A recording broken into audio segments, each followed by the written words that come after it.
Okay. Okay, I am on with an expert in boxing, a coach, a trainer, successful. Why don't you introduce yourself so I don't get it wrong? But welcome back to the show. Okay. Simon Martinez. I've been aligned with USA Boxing for over 25 years. I'm father of Sierra Martinez, who just won the 2024 Olympic Trials Championship. Perfect. So we had been talking and you wanted to talk about the Katie Taylor Amanda Serrano fight that had happened a little while ago, but it's still very relevant. What did you see in that fight and what did you want to talk about? Well, I looked at the fight, according to the way the scoring is supposed to be. So I saw Katie Taylor very aggressive going forward. I saw her throwing, huge hooks, throwing shots, man, that were power punches. But on the other hand, I saw Katie Taylor throwing straight punches, straight down. We can't take away the fact she's a USA. I mean, she's an Ireland Olympic champion. She was trained to throw punches and then freeze the opponent. I learned that very quickly when I went to Ireland with Sierra, with Ireland against the United States. Sierra fought Amanda Mays and a couple other people there, and we saw their style. We talked to their coaches. They put us up. They were very hospitable with us. They put us in a hostel. They gave us they gave us food, and we saw their training techniques. They throw straight punches, and then they hold you and they freeze you. Um, in regards to the headbutting, if this is going to happen, Katie Taylor is orthodox. Uh, Amanda Serrano is left-handed, so their stances are going to clash at all times. Their heads will be coming forward. Uh, Amanda was going forward, being aggressive, head on the line. There was no angles, no nothing, just head on the line, throwing punches, going forward. Katie Taylor was sidestepping, going backwards, trying to bait her in, and then closing the rounds with a flurry. Therefore, it made a very close fight, and I had to give the nod to Katie Taylor. So why do you think so many people were upset about the outcome? What do you think it is that the average fan didn't see in that fight that you saw? So this is the thing. I'm Puerto Rican, so naturally I'm supposed to gravitate towards Amanda Serrano, who's a very good fighter, and we're very proud of her. She represents a segment of the women's boxing that is, overlooked at times. So if I'm gonna be if defer to anybody, I would have deferred to Amanda. However, you know, I'm versed in the scoring aspect. So is Clarissa Shields. Clarissa Shields said that Amanda lost the fight due to the straight punches of Katie Taylor and her propensity to be able to close the fight with a flurry. And then not only that, I believe the cut over her eye had a little bit. It's not supposed to, but I think it had a little bit of impression on the judges. Do you think it sets the tone for a trilogy? Do we need to see a trilogy, or did this fight give you the conclusion that you needed? No, I think for closure, for the Puerto Rican people, for the American public, I think that that fight is scheduled to be in Ireland.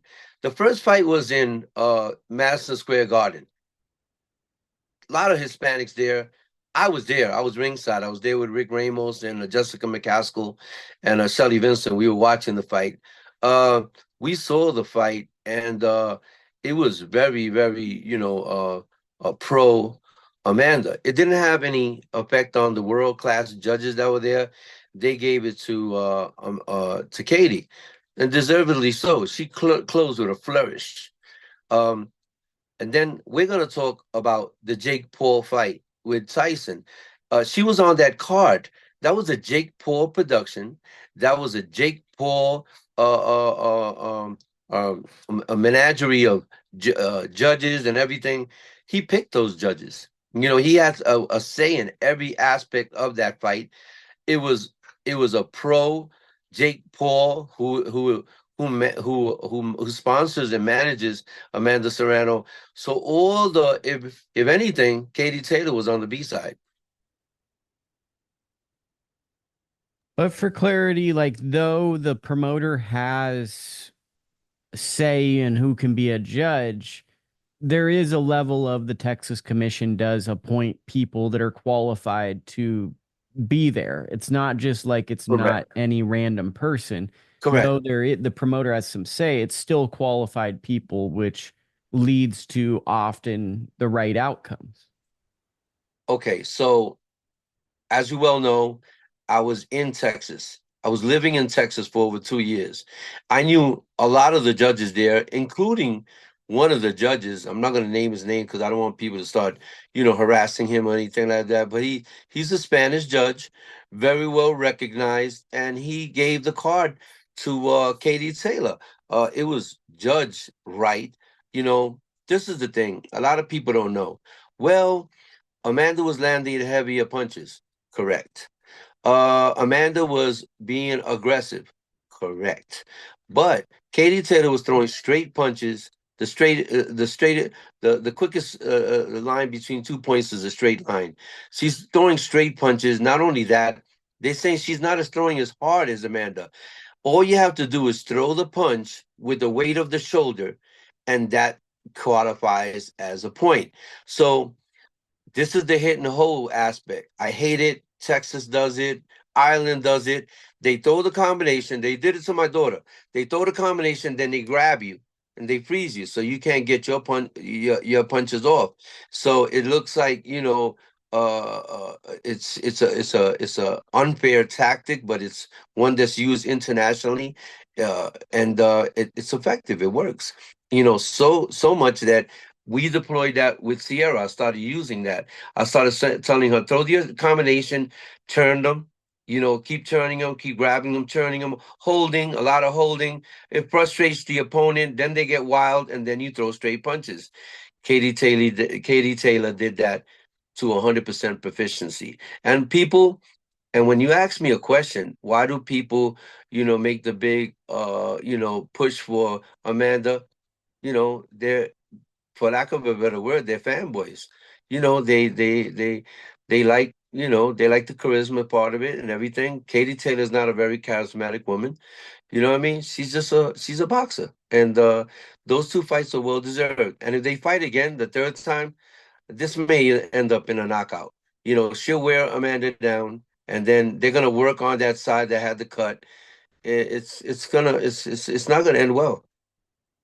So do you think that like, and before I wanted to also touch on the Riyadh season card, but do you think that it's hard to get fair opinions with social media, with people being so passionate and being fans of Mhm. fighters, and then that playing into once the fight's over, people go and find people that have similar opinions to themselves?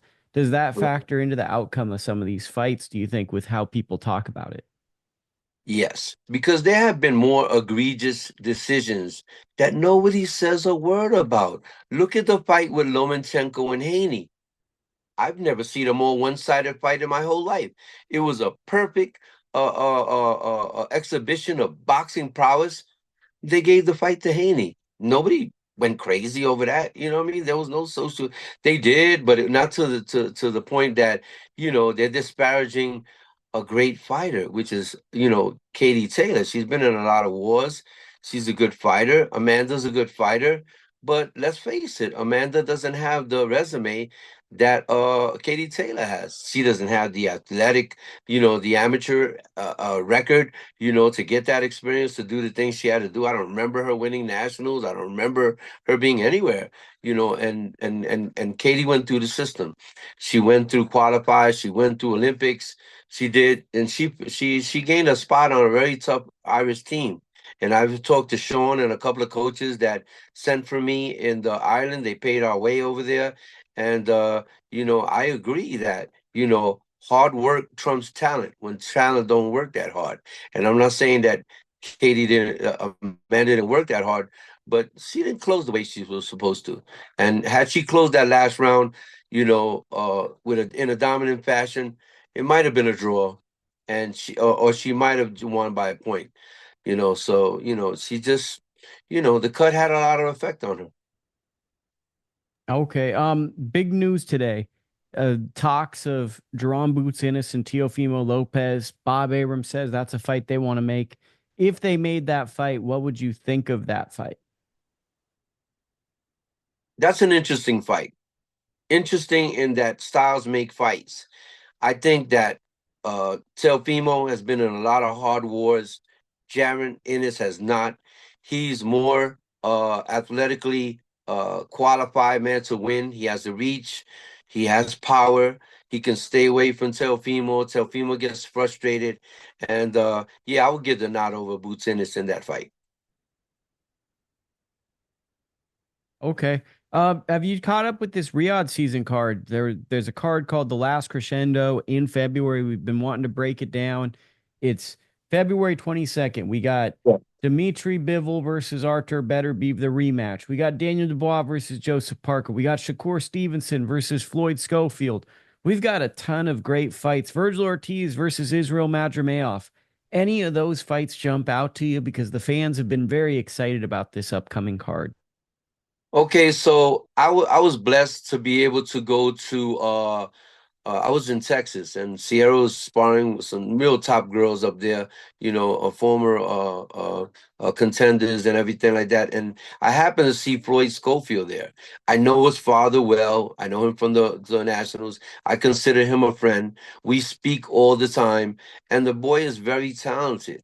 But the world hasn't seen a more, defense and maybe not as offensively inclined fighter as Shakur. So I would have to give the nod to Shakur in experience and just overall ring generalship. Do you think that fight's going to be a competitive fight? Yes, it'll be competitive to a point.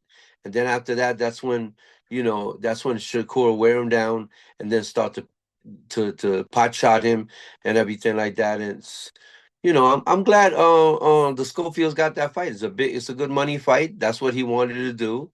And this is, he's a young boy, you know what I mean? And just like Kurt Modin, is a young boy. They're all young. And you know, Floyd Mayweather has ruined it for everybody because if you lose a fight and you're not undefeated, man, you don't draw the big money.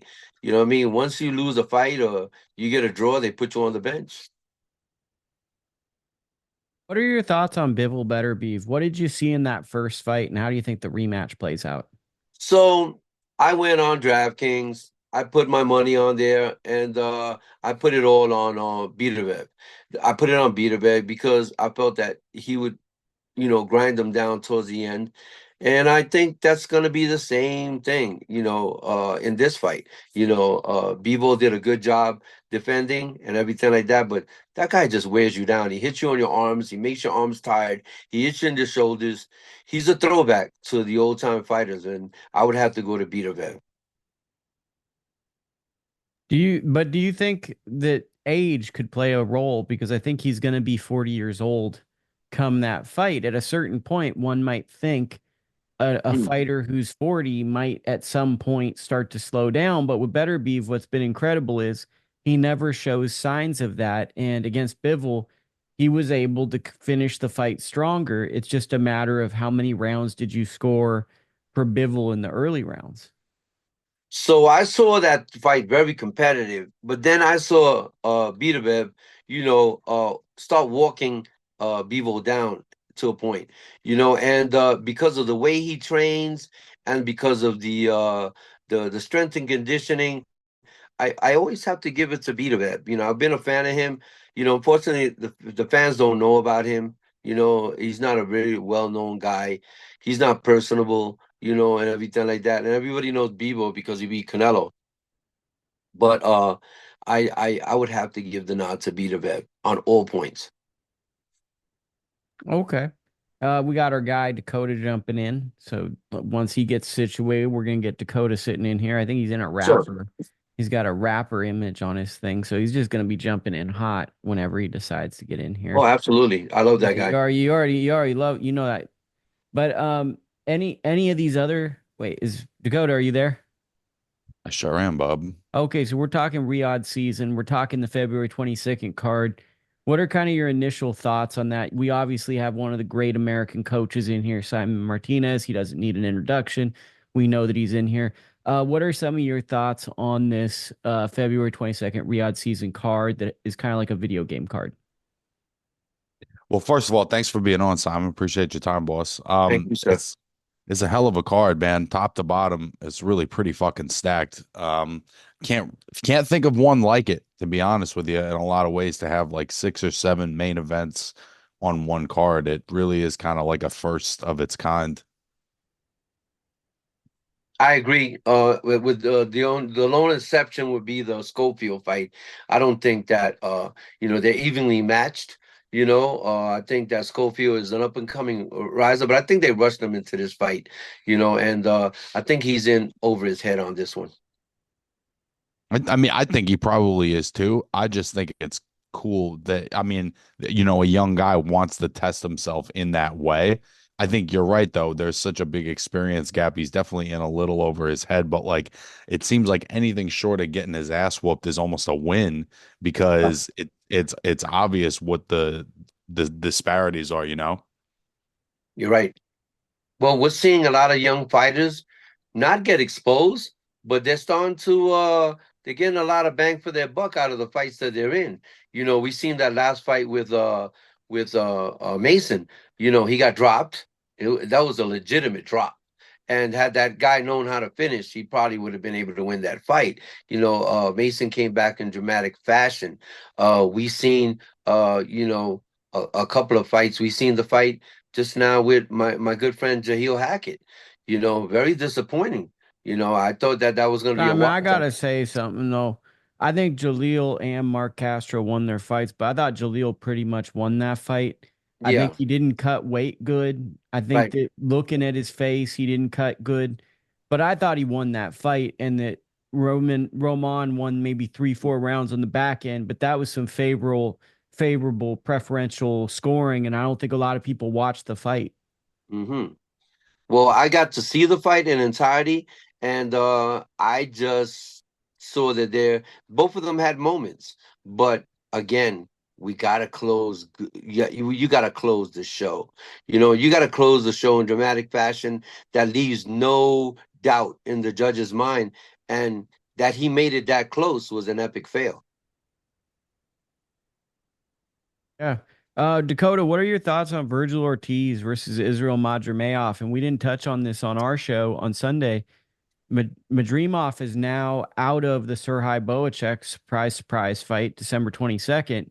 Ishmael Davies will be in that fight, making that Usyk Fury undercard even weaker. And Oh, now Madrimov will only be fighting Virgil Ortiz on February 22nd. What is your thoughts on that whole thing? I mean, it's a shame that the Fury Usyk fight doesn't have some better supporting cast for the night. You know what I mean? But I think that Madrimov and Ortiz is a great fight. I think it's one of the best fights you can make at 154.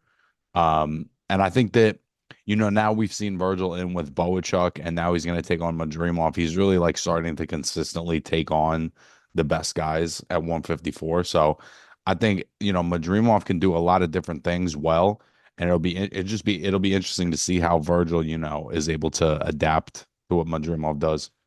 mm, that's a good point. What do you think, Simon, of Virgil Ortiz? He's taking on the guy that just fought Crawford, close fight with Crawford. What do you Well, think? listen to this. So you remember when Sierra fought in Dickey's Arena? That was the first boxing event they ever had there, and we got to meet Virgil Ortiz. And I met his dad. He's a real good coach and everything like that. And he went through a life-threatening illness, with this muscle disease and everything like that. And to have him make weight and everything like that, he gets weight drained a lot. And he's another one. I think they're rushing him towards these big fights for big money, and that's a tough fight, man. That's going to end up in a knockout either way. I promise you that. I think I might be the only one here, but I think that Virgil's just too strong for him. What do you? I like to hear Dakota and his spin on that. Okay, Dakota, give I us. mean, he might be, bro, but the thing is, I just think that if they want to do it from the outside, Madrimov can do that. If they want to fight on the inside, Madrimov can do that. And I just think the way he fought against Crawford, you know what I mean? There's nothing that Virgil's going to show him that Terrence had. You know what I mean? Like, I just think that that fight probably gave him a lot of tools. I just think that what Ortiz does is he's very, very strong and he's very physical. And it's not going to jump off the page and be sexy, but it's a formidable adversary because it's just I think people can't train for how hard he hits. I'm also been thinking about this too, bro. Like, it is amazing that you have all these fights on one card, but think about how many weekends there isn't like a big marquee main event fight, but we just Right. stack like 8 of them on the same weekend. I mean, Right. that's like this week, right? We got Yeah. every mid-level fight going on, but then for this card, we'll have 8 main events. Hmm. You know, for the sake of, and I got to make this statement. I would be remiss not to make this, but I have, you know, for the hope of your endeavor, you know, to the boxing world and everything like that, and everybody that has an investment in a fighter, Jake Paul has ruined boxing forever. That debacle that they did with Tyson, that was horrible. And he knows it. So he knows that everybody has access to a fire stick. He knows that nobody buys pay-per-views anymore. So he put it on Netflix. And he was able to have that flexibility, that latitude to put that trash fight on there. And I could tell you right now, I'm such a great fan, but in that fight, I turned it off after the fourth round. I saw what was happening, no uppercuts, you know, nothing that, you know, made those trademark fights for Tyson. And I knew it was a bogus fight.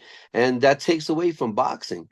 You know, Floyd Mayweather with Gotti and all that, it just takes away from boxing. TCL, I I I can tell you right now, and I hope I'm wrong, but we are seeing the near end and the demise of boxing.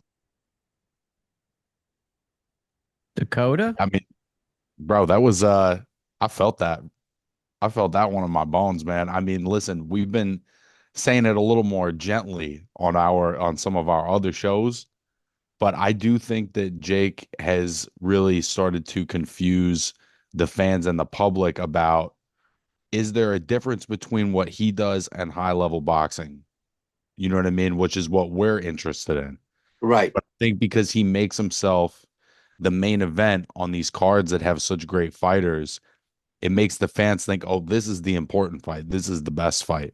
And in reality, you know, he's fighting older guys. He's fighting guys that don't have boxing experience. It's the whole thing has always been frustrating to me. And I mean, I don't know if it's we're moving in a weird direction. I Yes. agree. We're moving in a weird direction for I sure. could tell you, I wish I could have transported both you guys to Texas when Errol Spence fought Crawford. The crowd was electric. Spence came in to a rap star, man. It was just hyped everybody up. Crawford, everybody, every blow, it was just boxing the way it should have been.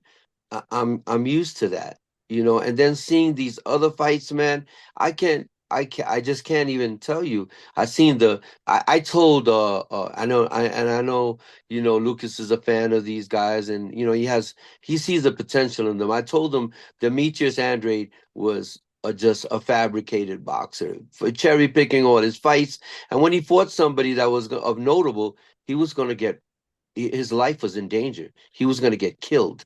And I think that was a good move that his father made him quit on the stool because he would have died had they gone 2 more rounds. So this is where we are in boxing. We turn all these kids pro at 17, 18 years old. They have a good run, 3 or 4 fights until they find somebody credible. Then they lose. They have no high school diploma.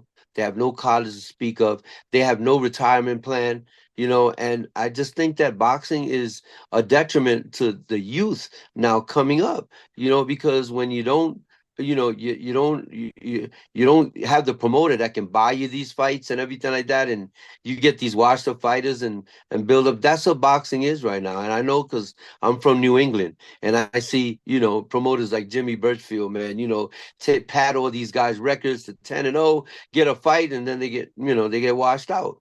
You know, it's not boxing anymore. It's just like the like the Roman ages is against the Christians against the Lions, and I hope that their boxing could do a turnaround, but it's taking a downward trend.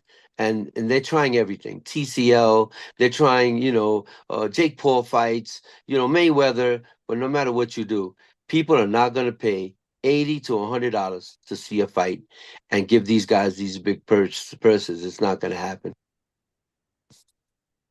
It's asking a lot of the fans too, man. When you got all of these kinds of events that largely have pretty big price tags attached to them on top of Yes. whatever subscription you're already paying, just to Yeah. be a regular boxing fan could easily cost you, 150 bucks a month. Correct. And some people are on fixed incomes and can't afford that, but they love boxing. And then to get robbed, to see a fight like, there was people actually thinking that Tyson and Paul was going to be a competitive fight. I knew I from the know. beginning. I told Lukie, I said, that's a circus.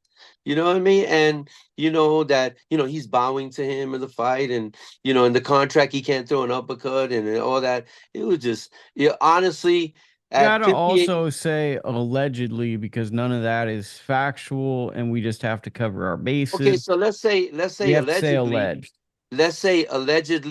that he didn't throw his trademark punches in the fight. Let people to believe that that was something that was already worked on, but we can't prove that because we're not going to see the contract itself and everything like that. But we realize that at 58 years old, Tyson still got a little bang to his punch, even though he smokes weed and he does his thing. And, he had ulcers before the fight. He was, physically challenged. But if he would have landed one uppercut, one hard shot on Jake Paul, Jake Paul has been knocked down before. Jake Paul, he couldn't even beat Tyson's brother. You know what I mean? Like, he would have beat him, and I would have loved to have seen that. I would love to see Tyson go out like that, but he went for the bag. And God bless him. He's got money, he's got to feed his family and everything like that. And I just they won't catch me out there. I saw it on Netflix and it was horrible because I got like, I don't know if you got a good thing, Dakota or Lucas, but it was like a little hazy and everything like that, and so I went on my phone and I actually got it on my phone a lot clearer than I did on Netflix. But you know just thinking about the customer, thinking about the boxing fan, I think they were deprived of something that could have been a lot better.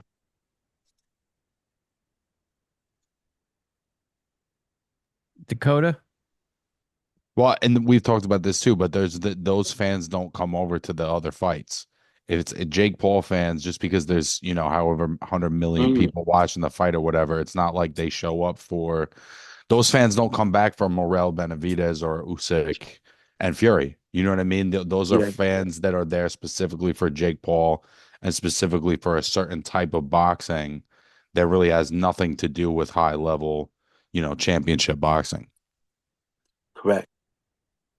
I think that at risk of being controversial, 'cause we don't try to be controversial. We're talking about reality. We're talking about fights. We're talking about taking our time out to watch a fight and to enjoy it and to analyze it for all its highs and lows and everything like that. I want to ask you guys a question. This is my question to you. Clarissa Shields said that she got the highest viewership of a fight standalone. And she said that Amanda Serrano and Katie Taylor only got that type of viewership because it was on a Tyson Jake Paul show. What do you guys think about that? You think those numbers are high for that women fight because of the Tyson fight, or standalone it would have beat Clarissa's record? So I think that there's no doubt that Jake bringing his audience to watch Amanda specific just because he promotes her. I think that that is bringing eyes to that fight.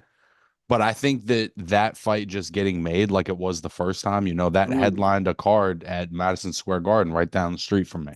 So you you can't tell me they can't do it on their own. They absolutely can, and it's a meaningful fight with or without Jake Paul. But I think that Jake's presence probably does get some eyes on it. mm. Lucas? I'm not sure, man, because it's obvious that the eyes came with the exposure of Paul Tyson.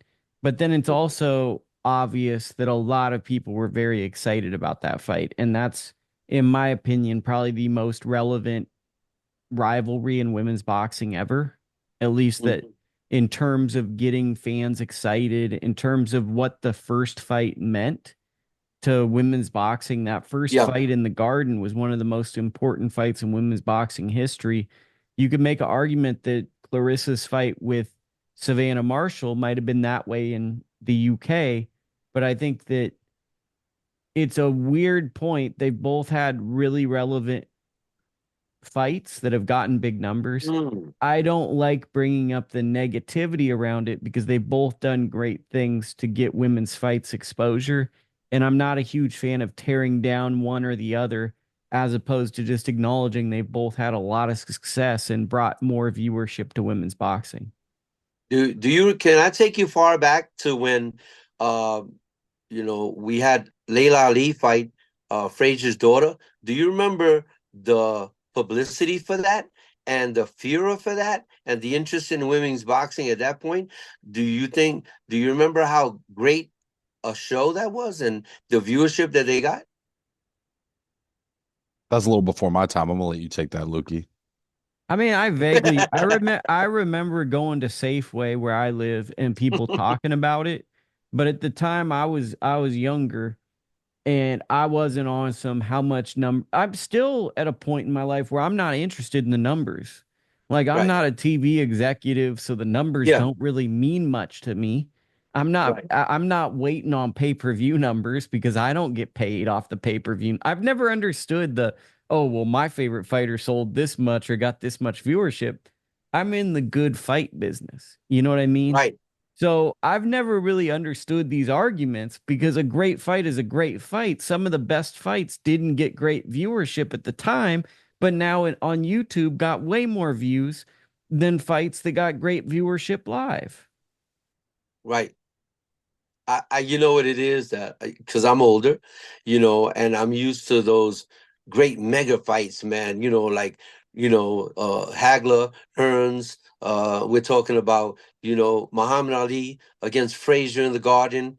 I could tell you right now that even when I went down to see Thurman against Garcia in Brooklyn, that was electric.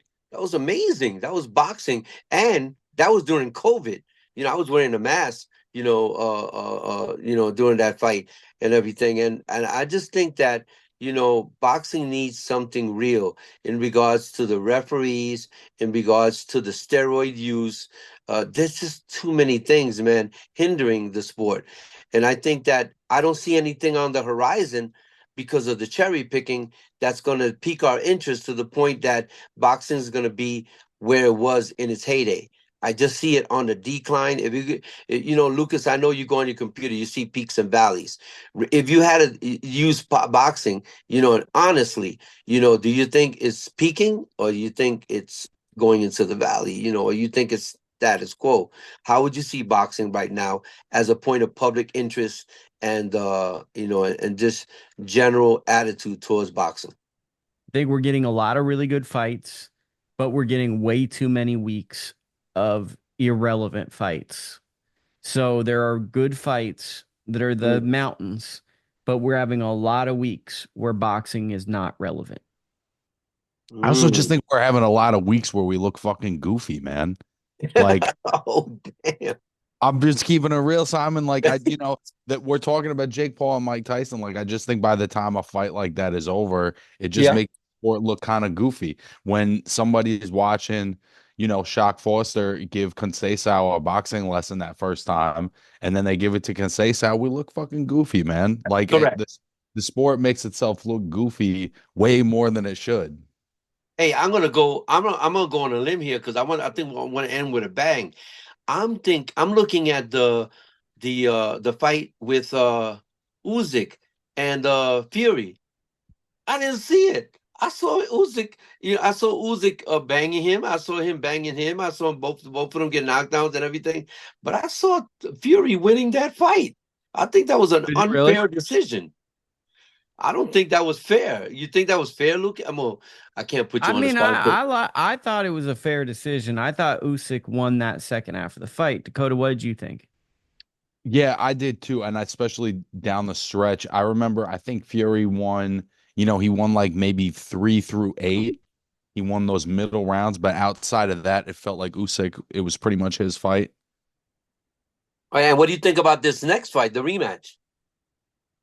I'm leaning towards Usyk, man. I'm a believer. I think that he's a guy who can adjust and take notes. And I think that, his athleticism and his movement, a lot of these heavyweights just can't keep up with the tools that he has. Even Fury, who has great footwork, and hand speed himself. Yeah, I don't think unless one of these guys just catches him cold and knocks him out, which I think isn't could happen because he's yeah. smaller. But outside of that, I just don't think any of them can keep up. I also Lucas. want to add to that is I think smaller heavyweights that are talented annoy big heavyweights because they keep up Mhm. a work rate and a pace that big guys don't want to do. Hmm. I don't know. I've seen Frazier and Ali, and I've seen, the height and the reach, get them in the long run. We can't we fail to realize that he's a small heavyweight, and Tyson is a giant. He's 6'10". You know what I mean? So I think that the reach, awkwardness. I think if he fights a better fight, I think if he uses his jab more, like he did with Wilder, I think he beats him easy. Yeah, and so that's my prediction. Let's go Well, on both of he's that. got to make his weight a factor too. If they Yeah. keep it as a more technical type of fight, I think it's a 50-50 fight. I think if Mhm. Fury can put his body on Usyk and, make him feel like, yo, I'm 260 and you're 230 and you're going to feel the difference, that's where he can maybe have some more success. But that also means you gotta pin Usyk down, and he's a tough guy to, catch clean. Okay, Hey, final thoughts. yes, Simon, sir. what are your final thoughts? We're in the 2-minute warning. What are your Okay, final let's thoughts go. tonight? My final thoughts is this. I see all the fights for what they are. I have a positive outlook in regards to boxing, but I know what I know. And I'm just saying that, they're a hair's breadth away from just people just tuning off on boxing and going into UFC. Their numbers are growing and everything like that. So that's what I say. That's my feeling right now. Boxing needs a good shot in the arm right now.